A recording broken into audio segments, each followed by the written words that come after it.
ಹಚ್ಚ ಹಸಿರಿನಿಂದ ಕಂಗೊಳಿಸುತ್ತಿದ್ದ ಮಂಗಳೂರಿನ ಹೊರವಲಯದ ಪ್ರದೇಶಗಳು ಇಂದು ನಗರ ಪ್ರದೇಶವಾಗಿ ರೂಪುಗೊಳ್ಳುತ್ತಿದ್ದರೂ ಕೆಲವೊಂದು ವೈಶಿಷ್ಟ್ಯಗಳನ್ನು ಇಂದಿಗೂ ತನ್ನಲ್ಲಿ ಉಳಿಸಿಕೊಂಡಿದೆ ಎಂಬುದು ಮಾತ್ರ ಸಮಾಧಾನಕರ ಸಂಗತಿ. ಕೇರಳ ಕರ್ನಾಟಕದ ಗಡಿ ಪ್ರದೇಶಕ್ಕೆ ಸ್ವಲ್ಪವೇ ದೂರದಲ್ಲಿರುವ ಮಂಗಳೂರು ಮಹಾನಗರದಿಂದ ಕೇವಲ 20 ಕಿಲೋಮೀಟರ್ ದೂರದಲ್ಲಿರುವ ಮಂಜನಾಡಿ ಎಂಬ ಪ್ರಕೃತಿ ರಮಣೀಯ ತಾಣದಲ್ಲಿ ಅಂತ್ಯವಿಶ್ರಮಗೊಳ್ಳುತ್ತಿರುವ ಮಹಾನ್ ಪವಾಡ ಪುರುಷ ಸೈಯದ್ ಇಸ್ಮಾಯಿಲ್ ಬುಖಾರಿ ವಲಿಯುಲ್ಲಾಹ್ ಕದ್ದಸಲ್ಲಾಹು ಸಿರ್ರಹುಲ್ ಅಜೀಜ್ ರವರ ದರ್ಗಾ ಸಂದರ್ಶನ ಹಾಗೂ ಪರಿಚಯವನ್ನಾಗಿದೆ ಇವತ್ತಿನ ವಿಡಿಯೋದಲ್ಲಿ ನೀವು ವೀಕ್ಷಿಸುತ್ತಿರುವುದು. ಮಂಜನಾಡಿ ಮಣ್ಣಿನಲ್ಲಿ ಅಂತ್ಯವಿಶ್ರಮಗೊಳ್ಳುತ್ತಿರುವ ಸೈಯದ್ ಇಸ್ಮಾಯಿಲ್ ಬುಖಾರಿ ತಂಗಲ್ ರವರ ಚರಿತ್ರೆಯನ್ನು ತಿಳಿಯಬೇಕಾದರೆ ಕೇರಳದ ಕಣ್ಣೂರು ಜಿಲ್ಲೆಯ ವಲಪಟ್ಟಣಂ ಎಂಬ ಊರಿನ ಬಗ್ಗೆ ಅರಿತಿರಲೇಬೇಕಾಗುತ್ತೆ. ಕ್ರಿಸ್ತಶಕ 1200ರ ಸಮಯದಲ್ಲಿ ಉಜ್ಜೈಕಿಸ್ತಾನದ ಪ್ರಸಿದ್ಧ ಪಂಡಿತರು, ಪ್ರವಾದಿ ಪರಂಪರೆಯ ಅಗ್ರಗಣ್ಯ ನೇತಾರರೂ ಆಗಿದ್ದ ಸೈಯದ್ ಜಲಾಲುದ್ದೀನ್ ಬುಖಾರಿ ಕದ್ದಸಲ್ಲಾಹು ಸಿರ್ರಹುಲ್ ಅಜೀಜ್ ರವರು ದೀನಿ ಪ್ರಬೋಧನೆಗೆ ಸಮುದ್ರ ಮಾರ್ಗವಾಗಿ ಕಣ್ಣೂರಿನ ವಲಪಟ್ಟಣಂಗೆ ಬಂದಿದ್ದರು.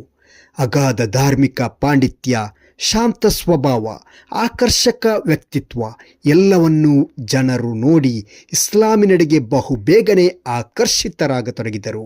ಸರಳ ಪ್ರಾಮಾಣಿಕ ನಡೆನುಡಿಯಿಂದ ಬಹುಬೇಗನೆ ವಲಪಟ್ಟಣಂ ಜನರ ಪ್ರೀತಿಯನ್ನು ಗಳಿಸಿ ವಲಪಟ್ಟಣಂ ತಂಗಲ್ ಎಂದೇ ಸೈಯದ್ ಜಲಾಲುದ್ದೀನ್ ಬುಖಾರಿಯವರು ಪ್ರಸಿದ್ಧರಾದರು. ಇದೇ ಪರಂಪರೆಯಲ್ಲಿ ಜನಿಸಿದವರಾಗಿದ್ದಾರೆ ಸೈಯದ್ ಇಸ್ಮಾಯಿಲ್ ಬುಖಾರಿ ಕದ್ದಸಲ್ಲಾಹು ಸಿರ್ರಹುಲ್ ಅಜೀಜ್ ರವರು. ವಲಪಟ್ಟಣಂ ಹಾಗೂ ಮಂಜನಾಡಿಗೆ ಯಾವ ರೀತಿ ನಂಟು ಬೆಳೆಯಿತು ಎಂದು ಅವಲೋಕಿಸಿದರೆ ಉತ್ತರವು ಬಹುಬೇಗನೆ ಸಿಗುತ್ತದೆ. ಸೈಯದ್ ಇಸ್ಮಾಯಿಲ್ ಬುಖಾರಿಯವರು ಜನಿಸುವುದಕ್ಕಿಂತ ಬಹಳಷ್ಟು ವರ್ಷಗಳ ಮುಂಚೆಯೇ ಧರ್ಮ ಪ್ರಚಾರಕ್ಕೆ ಇಸ್ಮಾಯಿಲ್ ಬುಖಾರಿ ತಂಗಲ್ ರವರ ತಾತ ಮುತ್ತಾತಂದಿರು ಮಂಗಳೂರು ಭಾಗಕ್ಕೆ ಬರುತ್ತಿದ್ದರು. ಅದರಲ್ಲೂ ಹೆಚ್ಚಾಗಿ ಮಂಜನಾಡಿ, ಮೊಂಟೆಪದವು, ನರಿಂಗಾನ, ಅಸೈಗೋಲಿ, ದೇರಳಕಟ್ಟೆ, ಮುಡಿಪು ಪರಿಸರಕ್ಕೆ ಬಂದು ದೀನಿ ಪ್ರಬೋಧನೆ ನಡೆಸುತ್ತಿದ್ದರು. ಜನರನ್ನು ಸತ್ಯದಾರಿಗೆ ತರುವ ಪ್ರಯತ್ನವನ್ನು ನಿರಂತರವಾಗಿ ಮಾಡುತ್ತಿದ್ದರು. ಅದರಲ್ಲಿಯೂ ಮಂಜನಾಡಿ ಪರಿಸರ ಅವರಿಗೆ ಅತ್ಯಂತ ಇಷ್ಟದ ಸ್ಥಳವಾಗಿತ್ತು. ಎಲೆಯ ಪ್ರಾಯದಲ್ಲಿಯೇ ತನ್ನ ಪೋಷಕರ ಜೊತೆ ಮಂಜನಾಡಿಗೆ ಇಸ್ಮಾಯಿಲ್ ಬುಖಾರಿಯವರು ಬರುತ್ತಿದ್ದರು. ಮಂಜನಾಡಿಯ ಜನರ ಸ್ವಭಾವ, ಇಲ್ಲಿಯ ವಾತಾವರಣ, ಅತಿಥಿ ಸತ್ಕಾರ ಇವೆಲ್ಲವನ್ನು ಇಸ್ಮಾಯಿಲ್ ಬುಖಾರಿಯವರು ಬಹಳಷ್ಟು ಇಷ್ಟಪಡುತ್ತಿದ್ದರು. ಅಪಾರ ಧಾರ್ಮಿಕ ಪಾಂಡಿತ್ಯವನ್ನು ಎಲೆಯ ಪ್ರಾಯದಲ್ಲಿಯೇ ಕಲಿತು ಇಸ್ಲಾಮಿನ ಸಂದೇಶವನ್ನು ಸ್ಪಷ್ಟ ಹಾಗೂ ನಿಖರವಾಗಿ ಜನರಿಗೆ ತಲುಪಿಸುತ್ತಿದ್ದರು. ಮಂಜನಾಡಿಯ ಜನತೆಯ ಪ್ರೀತಿಪೂರ್ವಕ ಮನವಿ ಮೇರೆಗೆ ತನ್ನ 20ನೇ ವಯಸ್ಸಿನಲ್ಲಿ ಮಂಜನಾಡಿಯಲ್ಲಿಯೇ ನೆಲೆಸುವ ತೀರ್ಮಾನ ಕೈಗೊಂಡರು. ವಿಶೇಷವಾಗಿ ತನ್ನ ಹೆತ್ತವರ ಒಪ್ಪಿಗೆ ಮೇರೆಗೆ ನಿರಂತರವಾಗಿ ಧಾರ್ಮಿಕ ಪ್ರಭೆಯನ್ನು ಮಂಜನಾಡಿ ಹಾಗೂ ಸುತ್ತಮುತ್ತಲಿನ ಊರಿನಲ್ಲಿ ಪಸರಿಸುವ ಕಾರ್ಯವನ್ನು ಕೈಗೆತ್ತಿಕೊಂಡರು. ಅಂಧಕಾರದಿಂದ, ಮೂಢನಂಬಿಕೆಯಿಂದ ಜನರನ್ನು ಹೊರತಂದು ನೈಜ ಇಸ್ಲಾಮಿನ ಆದರ್ಶವನ್ನು ಜನರಿಗೆ ತಿಳಿಸಿದರು. ಪ್ರವಾದಿ ಪರಂಪರೆಯ ನೇತಾರರೊಬ್ಬರು ಮಂಜನಾಡಿ ಎಂಬ ಪುಟ್ಟ ಹಳ್ಳಿಯಲ್ಲಿ ನೆಲೆ ನಿಂತಿದ್ದಾರೆ ಎನ್ನುವ ವಿಷಯ ಕಾಡ್ಗಿಚ್ಚಿನಂತೆ ಸುತ್ತಮುತ್ತಲಿನ ಊರುಗಳಿಗೆ ಹರಡತೊಡಗಿತು. ಇವರ ಉಪದೇಶಗಳನ್ನು ಕೇಳಲು, ಜ್ಞಾನ ಸಂಪಾದಿಸಲು, ತಮ್ಮ ಸಮಸ್ಯೆ ಪರಿಹಾರಕ್ಕಾಗಿ, ರೋಗ ಶಮನಕ್ಕಾಗಿ ಹೀಗೆ ನಾನಾ ವಿಧದ ಉದ್ದೇಶಗಳಿಂದ ಜನರು ಇಸ್ಮಾಯಿಲ್ ಬುಖಾರಿ ಒಲಿಯವರ ಬಳಿ ಬರತೊಡಗಿದರು. ಸೈಯದ್ ಇಸ್ಮಾಯಿಲ್ ಬುಖಾರಿಯವರ ಜೀವಿತ ಕಾಲದಲ್ಲಿ ಅಸಂಖ್ಯಾತ ಕರಾಮತ್ಗಳು ಪ್ರಕಟಗೊಂಡಿದೆ. ಔಲಿಯಾಗಳಿಗಿರುವ ವಿಶೇಷ ಶಕ್ತಿಯಾಗಿದೆ ಕರಾಮತ್. ಊರಿಗೆ ಊರೇ ಕಾಲರಾ ಎಂಬ ಮಹಾಮಾರಿಯಿಂದ ಬಳಲುತ್ತಿರುವಾಗ ವಲಿಯವರು ಮಂತ್ರಿಸಿ ನೀಡಿದ ಉಪ್ಪನ್ನು ಪ್ರತಿ ಮನೆಯಲ್ಲೂ ಸೇವಿಸಿದಾಗ ಕಾಲರಾ ರೋಗ ಮಾಯವಾದದ್ದು.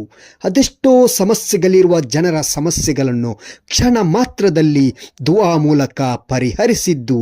ಹೀಗೆ ಅದೆಷ್ಟೋ ಕರಾಮತ್ಗಳನ್ನು ಪ್ರಕಟಿಸಿದ್ದಾರೆ. ತನ್ನ ಅಂತಿಮ ದಿನಗಳನ್ನು ಮಂಜನಾಡಿಯಲ್ಲಿಯೇ ಕಳೆದು ಮಂಜನಾಡಿಯಲ್ಲಿಯೇ ವಫಾತ್ ಆದರು. ಇಲ್ಲಿ ಉರುಸ್ ಕಾರ್ಯಕ್ರಮ ಕೂಡ ವಿಜೃಂಭಣೆಯಿಂದ ಜರುಗುತ್ತದೆ.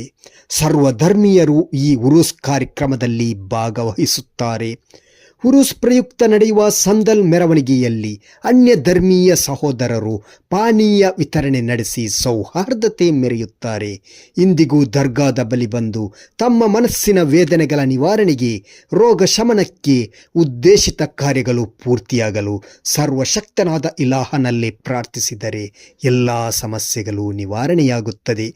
ಸೈಯದ್ ಇಸ್ಮಾಯಿಲ್ ಬುಖಾರಿ ವಲಿಯುಲ್ಲಾಹ್ ರವರ ಚರಿತ್ರೆ ಹಾಗೂ ಕರಾಮತ್ ಬಗ್ಗೆ ಹೇಳಿದಷ್ಟು ಮುಗಿಯದ ರೋಚಕತೆ ಇದ್ದರೂ ಎಲ್ಲವನ್ನೂ ಹೇಳಲು ಸಾಧ್ಯವಾಗದ ಕಾರಣ ಪುಟ್ಟದಾದ ವಿವರಣೆಯನ್ನಷ್ಟೇ ನೀಡಿದ್ದೇವೆ. ಅಲ್ಲಾಹು ಸೈಯದ್ ಇಸ್ಮಾಯಿಲ್ ಬುಖಾರಿ ವಲಿಯವರ ಹಕ್ ಜಾಹ್ ಬರ್ಕತ್ತಿನಿಂದ ನಮ್ಮೆಲ್ಲ ಪಾಪಗಳನ್ನು ಮನ್ನಿಸಲಿ, ಇಹಪರ ವಿಜಯ ನೀಡಲಿ, ನಮ್ಮೆಲ್ಲ ಉದ್ದೇಶಿತ ಕಾರ್ಯಗಳನ್ನು ಪೂರ್ತಿಗೊಳಿಸಲಿ ಎಂದು ಪ್ರಾರ್ಥಿಸುತ್ತಾ ಈ ವಿಡಿಯೋ ಇಲ್ಲಿಗೆ ಮುಕ್ತಾಯಗೊಳಿಸುತ್ತಿದ್ದೇವೆ.